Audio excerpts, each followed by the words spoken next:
സ്നേഹപ്പെട്ട എല്ലാവർക്കും പതിനെട്ടിലേക്ക് സ്വാഗതം. ദൈവത്തിന് നീതിയുള്ള ചട്ടങ്ങളും വിധികളും നിൻ്റെ മക്കളെയും മക്കളെയും അവയെ ഉപദേശിക്കണം.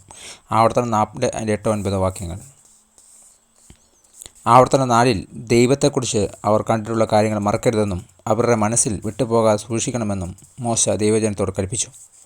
ഈ കാര്യങ്ങൾ അവരുടെ മക്കളുടെ മക്കളുമായും പങ്കുവെക്കുന്ന അവനെ ഭയപ്പെടുവാനും അവർക്ക് നൽകുന്ന ദേശത്ത് അവൻ്റെ സത്യത്തെ അനുസരിച്ച് ജീവിപ്പാനും അവരെ പ്രാപ്തരാക്കണമെന്ന് അവൻ തുടർന്ന് പറഞ്ഞു. നമ്മുടെ കുടുംബവുമായും സുഹൃത്തുക്കളുമായും ദൈവം നമുക്ക് നൽകുന്ന ബന്ധങ്ങൾ തീർച്ചയായും ആസ്വദിക്കാനുള്ളതാണ്. ദൈവത്തിൻ്റെ രൂപകൽപ്പനുസരിച്ച് ഒരു തലമുറയിൽ നിന്ന് മറ്റൊരു തലമുറയിലേക്ക് അവർ ജ്ഞാനം എത്തിക്കുന്നതിനും സകല സൽപ്രവൃത്തിയും അവരെ സജ്ജരാകുവാനും നീതിയിലെ അഭ്യാസത്തിനും ഒരു ചാലകമായി അവ ഉദ്ദേശിക്കപ്പെടുന്നു. നാം ദൈവത്തിൻ്റെ സത്യവും നമ്മുടെ ജീവിതത്തിലെ അവിടുത്തെ പ്രവൃത്തിയും അടുത്ത തലമുറയുമായി പങ്കുവയ്ക്കുമ്പോൾ ടെക്സ്റ്റ് കോൾ, വീഡിയോ കോൾ അല്ലെങ്കിൽ നേരിട്ടുള്ള സംഭാഷണം എന്നിവയിലൂടെ അവരുടെ സ്വന്തം ജീവിതത്തിൽ അവരുടെ പ്രവൃത്തി കാണാനും ആസ്വദിപ്പാനും നാം വളരെ സജ്ജരാകുകയാണ് ചെയ്യുന്നത്. ആരാണ് ദൈവസത്യം നിങ്ങൾക്ക് പകർത്തുന്നത്?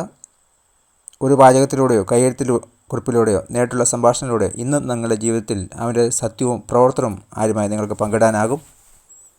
പ്രാർത്ഥിക്കാം. ദൈവമേ, അങ്ങയുടെ വചനത്തിലൂടെ എന്നെയും പങ്കുവച്ചതിലൂടെയും അങ്ങ് എനിക്ക് കൈമാറിയ വിശ്വാസത്തിൻ്റെ പൈതൃകത്തിനും നന്ദി പറയുന്നു. ആ പൈതൃകം മറ്റുള്ളവർക്കും സ്നേഹപൂർവ്വം പകർന്നു നൽകാൻ എന്നെ സഹായിക്കണമേ. Thank you. God bless you. പുതിയ ദിവസം നൽകട്ടെ. God bless you in Jesus name. Amen.